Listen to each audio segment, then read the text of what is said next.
이단들의 죄악과 심판. 유다서 1장 8절로 16절 말씀. 그러한데 꿈꾸는 이 사람들도 그와 같이 육체를 더럽히며 권위를 업신여기며 영광을 비방하는도다. 천사장 미가엘이 모세의 시체에 관하여 마귀와 다투어 변론할 때에 감히 비방하는 판결을 내리지 못하고 다만 말하되 주께서 너를 꾸짖으시기를 원하노라 하였거늘 이 사람들은 무엇이든지 그 알지 못하는 것을 비방하는도다. 또 그들은 이성 없는 짐승같이 본능으로 아는 그것으로 멸망하느니라. 화 있을진저 이 사람들이여 가인의 길에 행하였으며 삭슬 위하여 발람의 어그러진 길로 몰려갔으며 고라의 패역을 따라 멸망을 받았도다. 그들은 기탄 없이 너희와 함께 먹으니 너희의 애찬의 암초요 자기 몸만 기르는 목자요 바람에 불려가는 물 없는 구름이요 죽고 또 죽어 뿌리까지 뽑힌 열매 없는 가을 나무요 자기 수치의 거품을 뿜는 바다의 거친 물결이요 영원히 예비된 캄캄한 흑암으로 돌아갈 요리하는 별들이라. 아담의 7대손 에녹이 이 사람들에 대하여도 예언하여 이르되 보라 주께서 그 수만의 거룩한 자와 함께 임하셨나니 이는 무사람을 심판하사 모든 경건하지 않은 자가 경건하지 않게 행한 모든 경건하지 않은 일과 또 경건하지 않은 죄인들이 주를 거슬러 한 모든 완악한 말로 말미암아 그들을 정죄하려 하심이라 하였느니라. 이 사람들은 원망하는 자며 불만을 토하는 자며 그 정욕대로 행하는 자라. 그 입으로 자랑하는 말을 하며 이익을 위하여 아첨하느니라. 아멘. 아멘. 오늘도 복된 주일 주님이 우리와 함께 계십니다. 아멘입니까? 유다서는 짧은 한 장이지만 그 내용을 읽어보신 분들은 알겠지만 내용이 무거워요. 말씀을 듣는 우리를 긴장시킵니다. 유다서의 기록 목적이 뭔가요? 유다서의 기록 목적이 교회 공동체를 위협하는 이단들의 가르침에 미혹되지 말고 믿음에 굳게 서서 영적인 전투를 하라는 내용이지요. 그러니까 여러분, 이 싸움을 한다는 거 육체적인 싸움 아니지만 이런 내용은 우리를 긴장시키고 우리를 편하지 않게 해.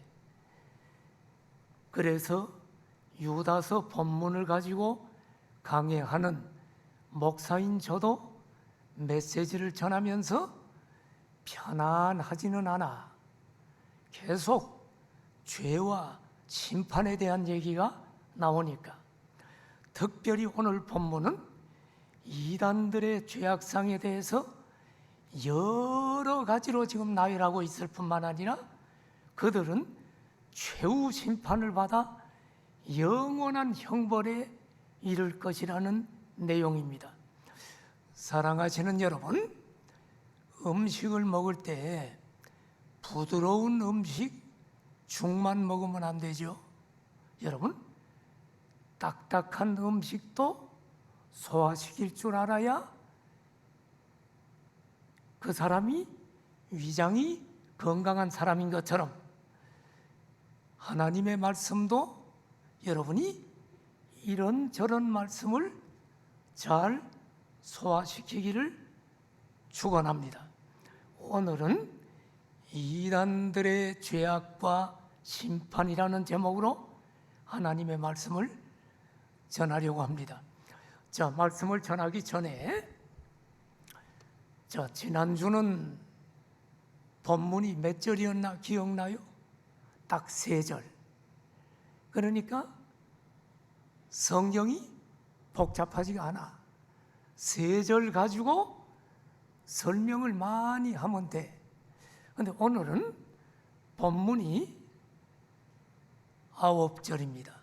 그런데 9절인데 여러분이 읽어보면 무슨 소린지 처음 듣는 얘기가 나와. 그리고 복잡해. 그래서 저는 이렇게 생각을 합니다. 잘 들어요? 하나님의 말씀이 영적인 양식이죠. 이 양식을 강단에서 설교하는 목사는 요리사라고 생각을 해. 이것을 어떻게 잘 요리를 해가지고 음식을 주느냐, 그래서 잘 이해하도록 하느냐, 그래서 영향이 되도록 하느냐, 이거를 설교를 할 때마다 고민을 하는 거야. 여러분에게 이 양식이 9절인데 자, 이렇게 해주면 여러분이 먹겠나? 내가 쌀을 확 던져줘. 그 다음에 김치를 확 던져줘. 근데 김치를 던져주는 게 아니라 고춧가루 따로 던지고 배추 따로 던지고 소금 따로 던지고 여러분이 알아서 해먹어. 그럼 굉장히 어렵겠죠? 내가 소금과 고추와 배추를 가지고 절여서 맛있게 해서 줘야 여러분들이 맛있게 먹지요? 나는 설교도 그와 마찬가지라고 생각을 합니다. 이 9절을 그냥 읽고 그냥 그대로 던져주면 알아서 먹을 수 있지만 잘 맛이 없다 이렇게 돼버려.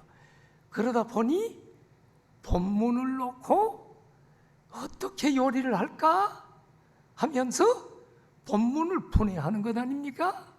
그래서 제목은 뭘로 잡고 첫째, 둘째, 셋째가 어떻게 연관이 본문과 되도록 잘라야 되느냐, 이거를 고민하는 거예요. 이게 지금 요리하는 것과 같아. 그리고 자르고 나서도 그 속에 또 양념은 뭘로 쓰느냐 하면서 그 첫째 속에도 수없이 잘라야 될 부분이 있고 고기도 잘게 썰어서 어떻게 해야 음식을 먹을 수 있다는 부분이 있기 때문에 이런 것을 해야 돼. 그래, 그것이 나는 설교자가 하는 일이라고 봅니다. 자, 여러분 오늘 9절 읽었는데 내가 쭉쭉 잘라봤어. 요리를 해봤어. 좀 어렵지만 잘 오늘 본문과 강단에서 나오는 말씀을 집중해서 듣는 사람은 아하, 다 끝나고 나서 이 말씀이 그 말씀이구나 하고 여러분에게 영향이 될 줄로 믿습니다. 자, 오늘 설교 제목이 뭐라고요? 이단들의 죄악과 심판. 자, 이 이단들의 죄는 어떤 것인가? 첫째로, 이단들은 권위를 업신여긴다. 오늘 본문에 나오는 얘기요. 유다서 1장 8절을 보십시오. 이단들은 육체를 더럽히고 권위를 업신여기고 영광을 비방한다. 몇 가지 나왔어? 3가지. 그런데 예나 지금이나 이단들의 특징은 이 3가지가 나타나. 육체를 더럽힌다는 건 뭐요? 지난주 설교 기억합니까? 소돔과 고모라 성에 멸망받았다는 이야기를 했지요? 그래서 이단들이 멸망받을 것이라는 이야기를 하려고 소돔과 고모라 이야기를 했는데 소돔과 고모라 사람들이 행했던 동성애나 성적 음행을 이단들은 조장한단 말이야. 육체를 더럽혀. 이단의 특징 중 하나가 도덕적 부패입니다. 그뿐 아닙니다. 권위를 업신여깁니다. 이단들은 영광을 비방합니다. 육체를 더럽히고 권위를 업신여기고 영광을 비방한다는 이 3가지는 결국 한 가지 속에 다 포함돼. 그 한 가지가 뭐냐? 하나님의 신성한 권위를 업신여긴다. 이 한 가지 속에 3가지는 포함됩니다. 지금부터 설명할게요. 하나님의 권위를 업신여기는 사람들은 하나님의 심판을 믿어요, 안 믿어요? 안 믿기 때문에 음행을 마음대로 저지르는 거예요. 동성간 성행위도 마음대로 저지릅니다. 하나님께서 동성애가 만연했던 소돔과 고모라를 심판했다는 성경에 기록되어 있는 이 사실을 무시하기 때문에 저지르는 죄요. 7월 16일, 자 6일 남았네. 그날 서울시청 앞 광장에서 동성애자들이 벌거벗고 모여서 퀴어 축제가 열립니다. 그들이 왜 그렇게 할까? 하나님의 권위를 업신여기기 때문입니다. 하나님이 심판하려면 한번 해봐 하는 식입니다. 그래서 마음대로 성경이 금하고 있는 죄를 저지르는 것입니다. 국회의원들이 간통죄를 처벌하지 못하도록 법을 만드는 것도 결국은 간음하지 말라는 하나님께서 주신 십계명을 무시하기 때문입니다. 결국 육체를 더럽히는 행위는 하나님의 권위를 업신여기는 것입니다. 여러분, 또 영광을 비방하는 것, 그것도 역시 하나님의 권위를 업신여기는 거예요. 하나님께서 주신 영광스러운 율법을 비방하고 하나님의 말씀을 비방하고 하나님께서 만드신 영광스러운 존재를 비방하는 것은 결국 하나님의 영광을 비방하는 것입니다. 그러므로 여러분, 이 모든 것들은 하나님의 권위를 업신여기는 행위로서 하나님의 권위에 대한 도전인 것입니다. 모든 권위는 위에 계신 하나님으로부터 주어진 것입니다. 특별히 하나님께서 교회에 주신 합법적인 권위에 복종하는 것은 하나님의 권위를 귀하게 여기는 행위입니다. 하나님께서 세우신 목회자를 비방하고 교회를 비방하고 장로, 안수집사, 권사를 괜히 쓸데없이 비방하고 교회에서 합법적으로 세운 제도를 비방하는 것은 하나님의 권위를 업신여기는 행위입니다. 물론 지도자들이 하나님의 법을 어기고 하나님을 대적할 때는 지도자에게 순종할 필요가 없는 거예요. 그것은 순종할 필요가 없어. 그것은 하나님께 대한 불순종이기 때문에. 그러나 성령 받은 사람은 교회를 대적하지 않아요. 절대로 교회를 비판하지 않아. 교회가 잘못된 점이 있으면 눈물을 흘리며 기도하게 돼 있어. 교회를 사랑하고 교회의 질서를 지킵니다. 다윗을 하나님의 마음에 합한 자라고 칭합니다. 그 이유가 뭐요? 여러 가지 이유가 있겠지만은 다윗은 누구보다도 하나님의 권위에 대해 두렵고 떨림으로 복종한 사람입니다. 예를 들면 자기를 죽이려는 사울을 다윗은 죽일 수 있는 기회가 있었지만 자신의 손으로 죽이지 않았어. 그 이유가 뭐요? 하나님께서 세우신 기름 부음 받은 자를 내 손으로 죽일 수 없다는 것입니다. 하나님의 권위를 높여드린 행위입니다. 자, 오늘 본문 9절을 보더라도 천사장 미가엘이 하나님의 권위를 소중히 여기는 내용을 기록하고 있습니다. 잘 보십시오. 천사장 미가엘이 모세의 시체에 관하여 마귀와 다투어 변론할 때에 감히 비방하는 판결을 내리지 못하고 다만 말하되 주께서 너를 꾸짖으시기를 원하노라 하였다. 자, 이 9절의 내용이 구약 성경에는 안 나와. 읽어보면 안 나와. 그런데 당시 유대인들에게는 잘 알려진 내용입니다. 외경 성경은 아니지만 외경 모세 성청기에 이 내용이 기록되어 있어. 잠깐 소개합니다. 모세가 죽었을 때 하나님께서 모세의 시체를 처리하도록 미가엘 천사장에게 명령했습니다.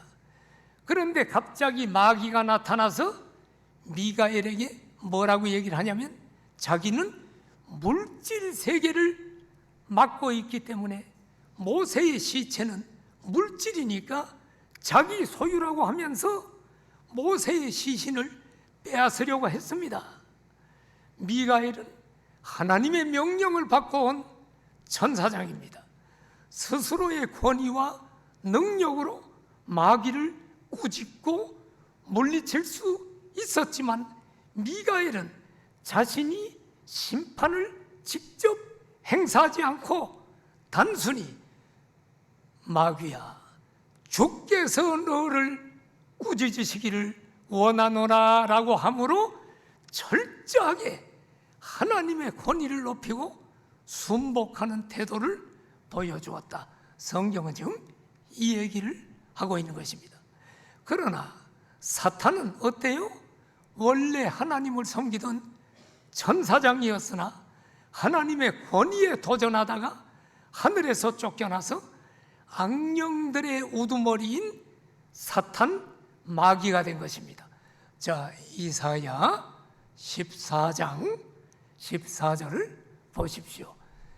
왜 마귀 사탄이 된 줄 압니까? 천사장이 가장 높은 구름에 올라가 지극히 높은 이와 내가 같아지리라. 지극히 높은 이가 누구요? 하나님과 자기가 같아지려고 하나님의 권위에 도전장을 던진 것입니다. 그래서 하나님이 하늘에서 쫓아내고 사탄이 된 거예요. 이 사탄이 하와를 유혹할 때도 이렇게 말했습니다. 창세기 3장 5절을 보면 하와야 선악과 따먹어. 아, 나 싫어요. 너 선악과 따먹으면 눈이 밝아져서 누구와 같이 된다고? 하나님과 같이 된다. 하나님의 권위에 도전하도록 유혹한 것입니다. 이 사탄의 유혹에 넘어간 아담과 하와로 말미암아 모든 인류에게 죽음과 심판이 다가온 것입니다. 이단들이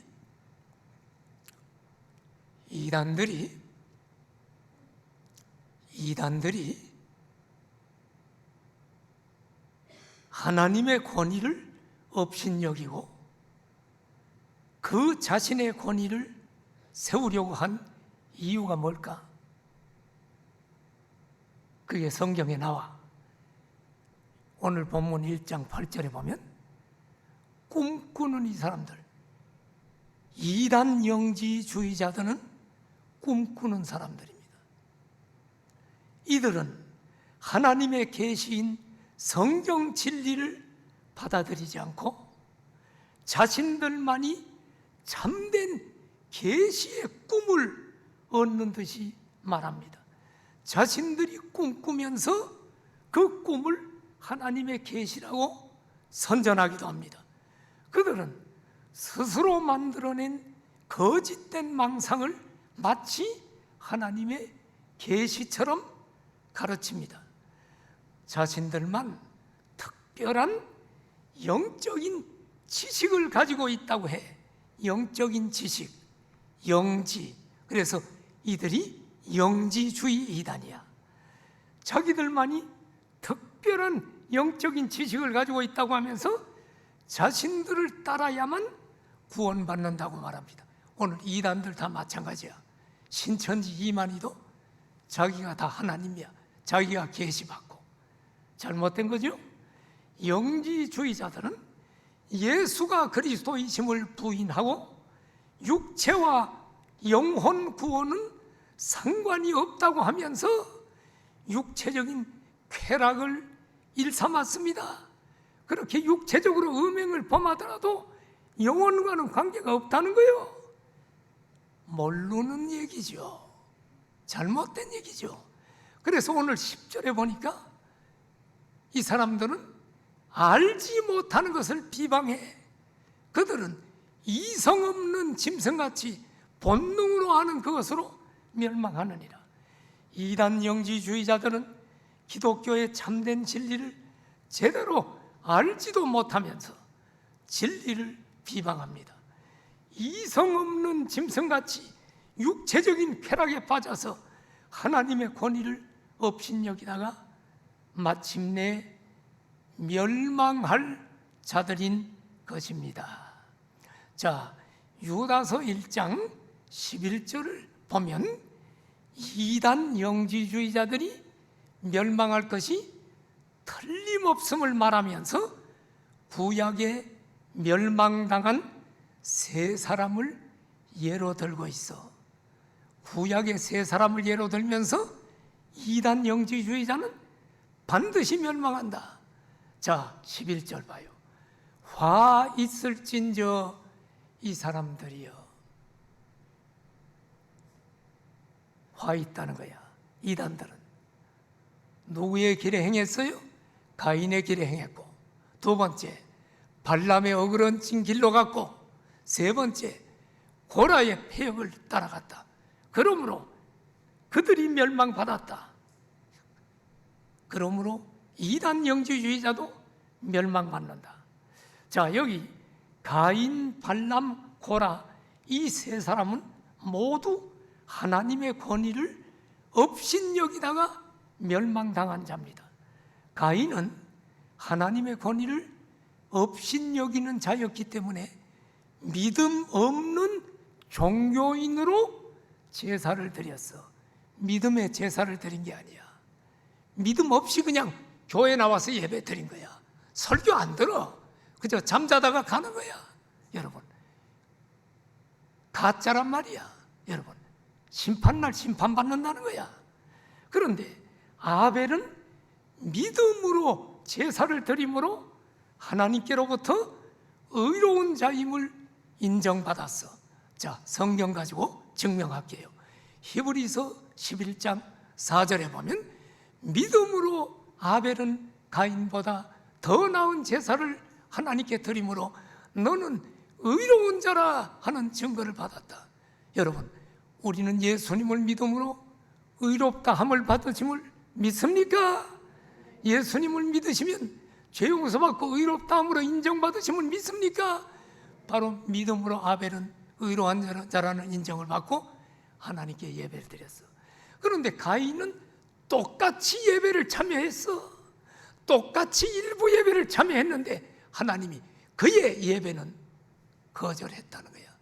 믿음이 없기 때문에, 가짜 믿음이었기 때문에, 그는 종교인이었기 때문에 결국 가인은 동생 아벨을 죽임으로 인류 최초의 살인자가 되었습니다. 이단 영지주의자들은 믿음 없는 종교인들로서 믿음 있는 그리스도인들을 영적으로 살인하는 자들이므로 가인처럼 저주를 받아 멸망을 당하게 되는 것입니다. 자, 두 번째 인물은 발람이었죠. 발람은 어떤 사람이요? 돈에 매수돼 가지고 뇌물을 받고, 모압 왕 발락으로부터 돈 받고 이스라엘 백성을 우상 숭배와 음행에 빠지도록 한 거짓 선지자의 표본입니다. 요게 민수기 22장에서 24장 읽으면 자세히 나와.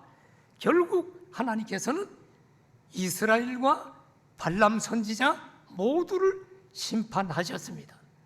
이와 같이 이단 영지주의자들도 역시 돈의 눈이 어두운 사꾼들로서 그리스도인들을 음행에 빠지도록 미혹함으로 멸망당하게 되는 것입니다. 세 번째 인물은 고라라고 하는 인물입니다. 그는 이스라엘의 지휘관 250명을 선동해서 하나님께서 세우신 지도자 모세와 아론의 지도권에 도전하다가 무서운 심판을 받았어요. 어떤 심판입니까? 땅바닥이 쫙 갈라져서 고라와 고라에게 속한 모든 사람과 그들의 모든 재물을 땅이 삼켜버렸습니다. 그리고 고라의 선동에 넘어가 담합한 250명은 불살라 죽게 했습니다. 자, 민수기 16장 32절 보세요. 자, 이 고라가 선동하고 담합해가지고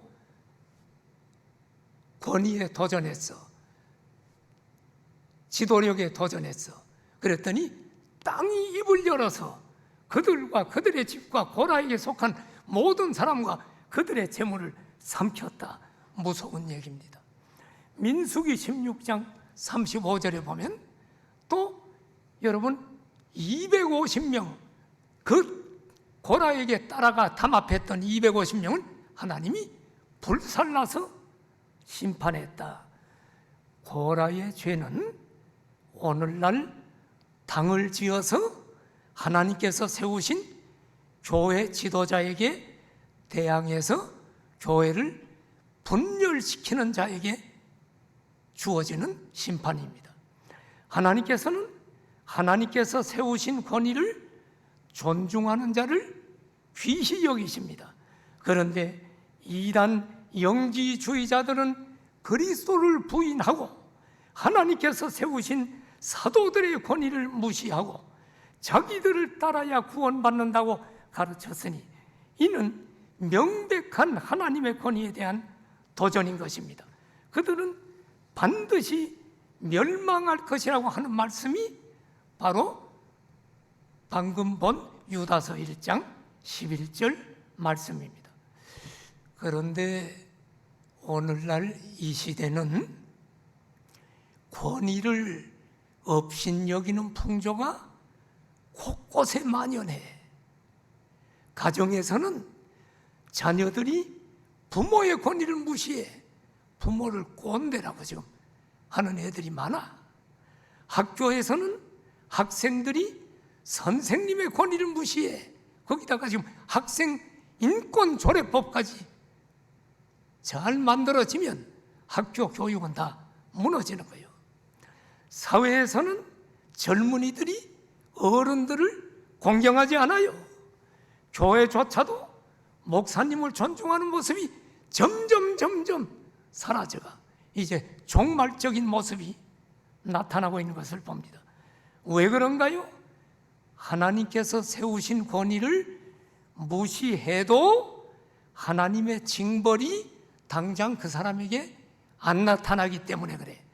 구약에는 즉각 나타났는데 하나님이 지금은 즉각 나타내지를 않아.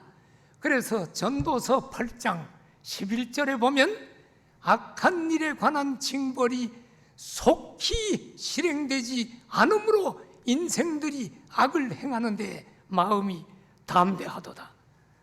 그러나 하나님께서는 권위를 업신여기는 자들은 반드시 심판하신다는 것입니다. 오늘 본문의 이단들의 죄는 하나님의 권위를 업신여겼다. 두 번째, 이단들의 죄는 어떤 것입니까? 이단들은 거짓과 위선으로 속인다. 오늘 본문 12절 13절을 보면 이단들의 거짓과 위선의 모습을 6가지 비유로 묘사하고 있어. 그래서 여러분 이 비유가 6가지가 나오니까 여러분이 성경 읽으면 얼른 무슨 얘기인지 몰라.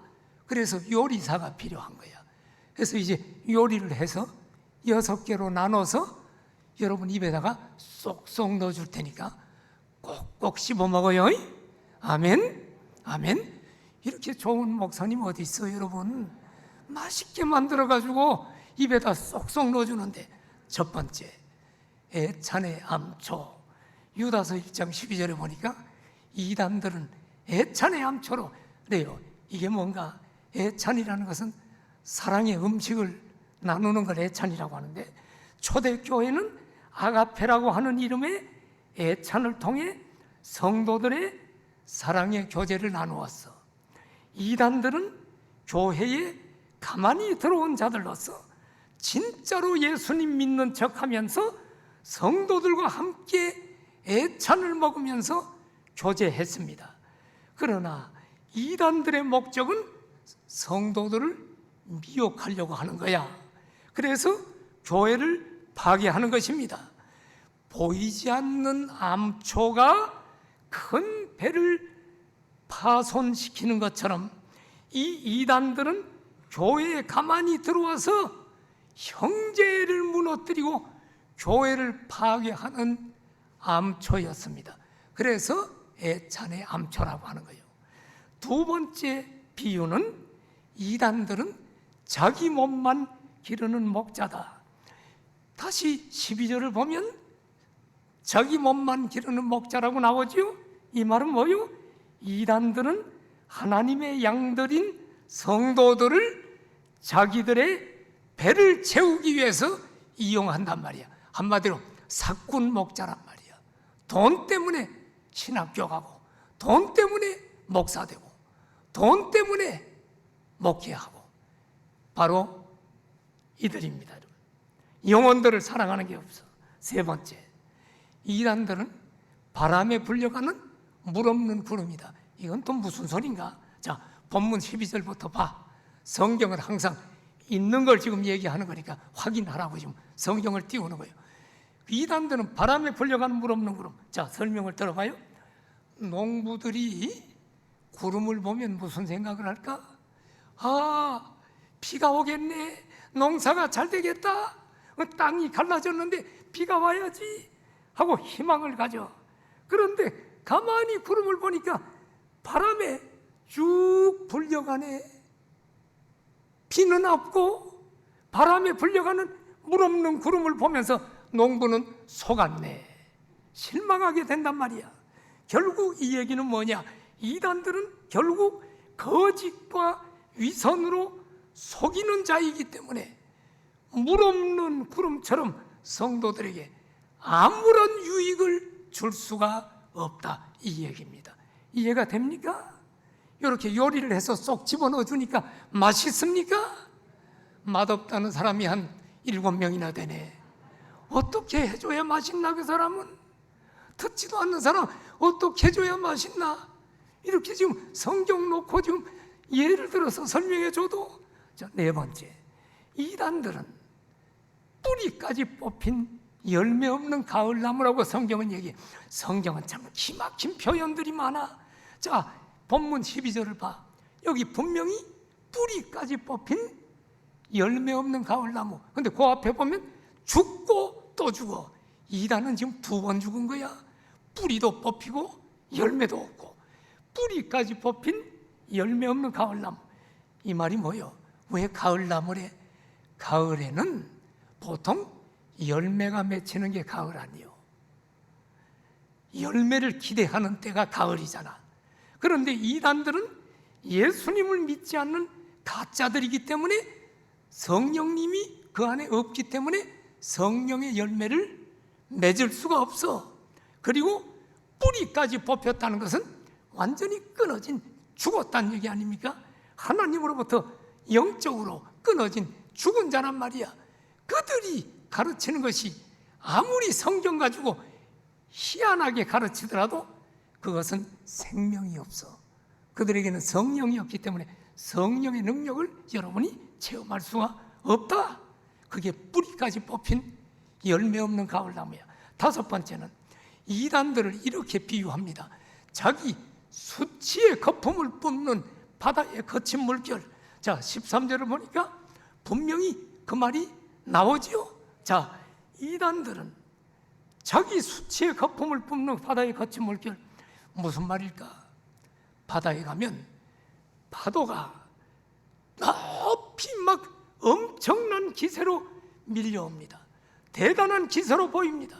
그런데 여러분, 파도가 다 해변가로 밀려오면 끝에 마지막에는 어떻게 해요? 그 거센 파도가 잠잠하게 싹 끝나죠. 그 위력이 마지막에는 다 사라지고 남는 것은 뭐요? 그 파도와 함께 밀려온 더러운 쓰레기와 오물만 해변에 쌓일 뿐입니다. 마찬가지로 이단들은 거센 파도처럼 대단하게 무슨 진리를 가지고 있는 것처럼 자기들 계시받았다고, 자기들에게 오면 구원받는다고 무슨 진리를 가지고 있는 것처럼 아주 거센 파도처럼 교만하지만 이단들은 결국 더러운 쓰레기와 오물만 토해낼 뿐이다. 지금 이 얘기입니다. 이해가 되십니까? 여러분이 읽을 땐 이해 안 되지만 설명 들으니까 이해가 되지요? 이렇게 이해가 돼야 성경을 볼 때 성령이 바르게 역사하는 거예요. 자, 6번째로 이단들을 어떻게 비유합니까? 영원히 예비된 캄캄한 흑암으로 돌아갈 유리하는 별들이다. 13절 봐요. 분명히 성경에 영원히 예비된 캄캄으로 흑암으로 돌아갈 유리하는 별들이란 말이 나오죠. 유리하는 별들이 뭐요? 여러분, 우리 지구는 여러분 궤도를 돌고 있는 거 알아요? 하루 24시간, 아침이 되고 밤이 되고. 그런데 유리하는 별, 떠돌아다니는 별들은 궤도를 벗어난 별들이야. 갑자기 나타났다가 사라져버리는 유성, 유성을 가리켜. 궤도를 벗어난 유리하는 별들이 어느 날 빛이 있는 것 같은데 안 보이네. 빛을 잃고 영원한 흑암에 유리하는 것처럼 이단들은 진리의 궤도를 벗어났으니 영원한 흑암과 사망의 길, 다시 말하면 지옥으로 떨어질 것이다. 지금 이 얘기를 하고 있는 거예요, 여러분. 이 거짓과 위선으로 가득한 이단들이 성도들을 어떻게 미혹하는가 살펴보려고 합니다.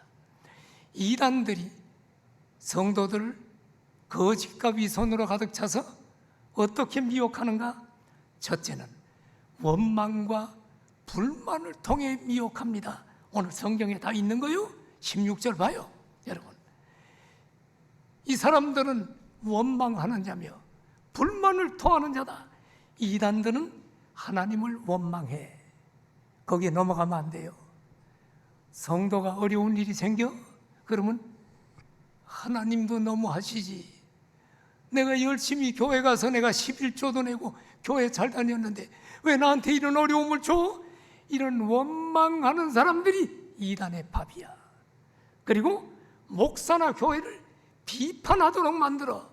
그래서 신천지는 전부 교회 불만 품고 목사 비판하고 뭐 이런 사람들이 지금 이단들에 다가가지고 교회에 있는 사람들을 건져내야 된다. 목사들 전부 사기꾼이다. 이렇게 하는 것입니다. 그래서 이단들이 미혹하는 것은 목사나 교회를 비판하도록 하고 불평불만을 갖도록 부추겨서 자기들에게 오라고 하는 거예요. 그렇게 원망과 불만의 씨를 심어서 교회를 분리시킵니다. 이스라엘 백성들은 지도자를 원망하고 불평함으로 가나안 땅에 들어가지 못하고 광야에서 죽었습니다. 그러므로 여러분, 교회는 영적으로 깨어서 영분별을 잘하는 영적인 사람들이 많아야 될 줄로 믿습니다. 우리 교회 영적인 사람이 많아지기를 축원합니다. 이단들이 성도들을 어떻게 미혹하는가? 두 번째, 정욕대로 행하도록 미혹합니다. 1장 16절 보니까 정욕대로 행하는 자라. 인간 본성은 힘든 훈련 받는 것 좋아하지 않아. 그래서 영적 성장을 위해서 우리 제자 훈련 받자, 새벽 기도하면서 기도 훈련하자, 이러면 싫어하게 돼 있어, 본성이. 설교도 어떤 거 좋아하는 줄 압니까? 여러분, 예수님 믿으면 복 받습니다. 돈 많이 법니다. 그리고 예수님이 지금 기적을 베풉니다 하고 위로받는 설교를 좋아해. 이게 인간 본성이야, 대부분이. 교회에서 편하게 친교하고 재미있는 행사를 많이 해. 우리가 이번에 야외 나갑니다 이러면 굉장히 좋아해. 외국에 있는 대부분의 한인 교회는 친교를 위해 교회 오는 사람이 많아. 그러니까 외국의 한인 교회가 부흥됐다. 이것은 지금 다 믿을 수 없는 부흥이야. 내가 외국에 있는 어느 한인 교회 목사님에게 들어봤어요. 목사님, 어느 교회 한인 교회인데 1000명이나 모여요? 한인 교회 1000명이면 한국에 1000명하고 비교가 안 돼요. 10,000명이나 같은 거예요.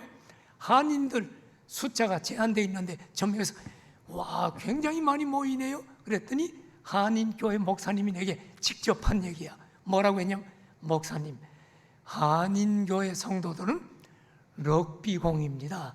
어디로 튈지 모릅니다. 어느 날 쫙 보니까 어느 날 둘로 잘라지고 셋으로 잘라지고 1000명교회가 200명 되더라고. 여러분, 한인교회는 예수님을 믿는 사람이 가는 게 아니라 한국 사람이 모였기 때문에 친교하러 가고 밥 먹으러 가고 한국에 대한 정보 얻으려고 가고 누구 사람 사귀려고 가는 경우가 많다. 그래서 이단들은 정욕대로 행하도록 미혹합니다. 그러나 여러분, 이 세상을 떠나 하나님 앞에 서는 날 정욕대로 신앙생활한 사람들은 후회하는 날이 다가옵니다. 신앙생활은 좀 힘들게 하는 게 좋은 거예요. 예. 저녁 예배 없앴으면 좋겠죠. 예. 저녁 예배 없었으면 좋잖아. 나도 저녁 예배 없으면 육체적으로 굉장히 좋아. 다른 목사님들 2시 예배 들고 3시 해가지고 4시에 강화도 가자고 나한테 하는데 무슨 소리야. 난 저녁 예배가 있는데. 자기들은 다 끝났대. 이거 하나님 앞에 나중에 가보자고. 우리 장로님들, 내가 이 교회 떠나도 저녁 예배 없애지 마십시오. 나중에 그게 칭찬받는 겁니다. 저녁에 200명 가까이 나오잖아요. 그 영혼들 어떡하고? 그들이 갈급해서 나오잖아. 주일 마지막까지 기도하고 찬양하고 무장하려고. 그들에게 기회를 줘야지. 정욕대로 행하도록 하는 게 이단들입니다. 이단들이 미혹하는 방법은 세 번째, 자기 자랑하는 말로 미혹합니다. 16절 봐요. 여러분, 자랑하는 말을 하며 자기가 대단히 영적인 것처럼 계시받았다고 온갖 거짓말 다 하면서 성도들을 미혹합니다. 신천지가 그렇잖아. 네 번째, 자기 이익을 위해서는 아첨함으로 미혹합니다. 16절 봐요. 이익을 위해서 아첨한다. 돈 많은 성도들이나 자기들에게 이익이 될 것 같은 성도들에게 아첨함으로 속입니다. 그래서 성도들이 속아요. 여러분, 자, 이단들의 죄악을 살펴봤어. 이제 마지막 셋째로, 이단의 심판. 이단들은 반드시 심판받는다. 오늘 14절을 보십시오. 아담의 7대손 에녹이 이 사람들에 대하여 또 예언하여 이르되, 보라, 주께서 그 수만의 거룩한 자와 함께 임하셨나니. 에녹이 누구요? 창세기 5장에 그의 족보가 나오는데 에녹은 아담의 7대손이라고 말합니다. 창세기 5장에는 에녹에 대해서 간단하게 이렇게 기록되어 있어. 여러분 아는 내용이야? 그러니까 성경 한 책부터 들어봐. 에녹은 어떤 사람이야? 65세에 무두셀라를 낳았고 그 후에 300년을 하나님과 동행하다가 365세에 하나님께서 에녹을 그대로 하늘나라로 데리고 가셨다. 창세기 5장 21절에서 24절에 나오는 얘기요. 에녹은 죽음을 보지 않고 하늘나라로 쫙 휴거가 된, 옮겨진 최초의 인물입니다. 그런데 창세기를 아무리 눈을 비비고 다시 보고 다시 봐도 에녹이 예언했다는 얘기가 있어 없어? 없어. 하나도 없어. 그럼 이 얘기가 왜 나왔을까? 여러분, 창세기에는 없는데 그 당시에 유대인들에게는 이 이야기가 너무너무 잘 알려져 있어. 에녹은 죽음을 보지 않고 직접 하늘나라로 갔기 때문에 그 에녹이 하나님으로부터 종말에 대한 비밀을 알고 있을 것이라고 그렇게 생각을 했는데, 그럼 이것이 어디에 나와 있는 얘기냐? 외경, 성경이 아닌 외경인 에녹서에 바로 이 내용이 기록되어 있어. 그렇다고 외경이 성경이야? 외경은 성경이 아니야. 그러나 외경에서 끌어온 것이 성경에 기록된 것은 그건 진짜 하나님 말씀이야. 그러니까 여러분, 이건 외경에 있지만 이건 하나님 말씀이야. 여기에 보니까 창세기에는 없는데 예수님 재림 때 예수님께서 수많은 성도들과 함께 오셔서 심판하신다는 내용을 에녹은 예언했다는 거야. 자, 유다서 1장 14절 다시 봐요. 자, 여기 보니까 에녹이 예언한 게 뭐요? 주께서 그 수많은 거룩한 자와 함께 임했다. 예수님께서 재림할 때 수많은 거룩한 자와 함께 임한다고 했는데 거룩한 자가 누굴까? 누굴까? 성경 가지고 우리가 확인해야지. 마음대로 해석하면 안 돼. 데살로니가전서 3장 13절에 보니까 주님 재림할 때 장면이 나와 너희 마음을 굳건하게 하시고 우리 주 예수께서 그의 모든 성도와 함께 강림하실 때에, 그렇습니다, 주님이 강림할 때 누구와 함께? 모든 구원받은 성도들과 함께 오실 것입니다. 세상을 떠난 구원받은 성도들과 함께 올 텐데 그때 성도들은 몸이 부활할 것입니다. 이것이 데살로니가전서 4장 16절에 나와. 그러면 여러분, 예수님의 재림의 목적은 뭔가? 오늘 본문으로 돌아가요. 유다서 1장 15절, 뭇사람을 심판하려고. 재림의 목적은 구원이 아니요 심판입니다. 누구를 심판해? 뭇사람. 뭇사람은 누구요? 모든 사람. 모든 사람을 심판해. 그럼 우리도 들어가나? 우리도 심판대 앞에 섭니다. 여러분, 잘 알아두세요. 모든 사람 심판해. 그런데 우리도 심판대 앞에 서지만 우리는 심판받기 위해서가 아니라 영생을 얻고 천국에 들어가기 위해서 우리는 하나님의 심판대 앞에 섭니다. 이 백보자 심판의 장면이 요한계시록 20장 12절에서 15절에 나중에 읽어봐요. 잘 나와 있어요. 거기 섭니다. 그러나 오늘 본문에 보니까 경건하지 않은 자가 나와. 경건하지 않은 자, 즉 누구요? 하나님을 부인하는 자들은 영원한 형벌의 심판을 받을 것입니다. 하나님을 부인하는 것이 불경건이요, 죄 중에 가장 큰 죄인 줄로 믿습니다, 여러분. 그러면 구체적으로 무엇을 심판하는가? 두 가지를 심판합니다. 오늘 본문으로 들어가. 유다서 1장 15절에 보니까 두 가지가 뭔가? 하나는 경건하지 않은 자를 심판하는데 두 가지가 뭐냐? 하나는 경건하지 않은 일을 심판해. 또 하나는 경건하지 않은 말을 심판해. 말 조심해야 되는 거예요, 여러분. 완악한 말. 자, 두 가지. 첫째, 경건하지 않은 일. 이것은 뭐예요? 즉 경건하지 않은 모든 행위를 하나님은 다 기록해 놨다가 심판합니다. 하나님을 노엽게 하는 모든 행동들에 대해서 심판을 받습니다. 두 번째, 경건하지 않은 말을 심판해. 하나님을 거스려 한 모든 완악한 말들에 대해서 심판받을 것입니다. 하나님이 어디 있어?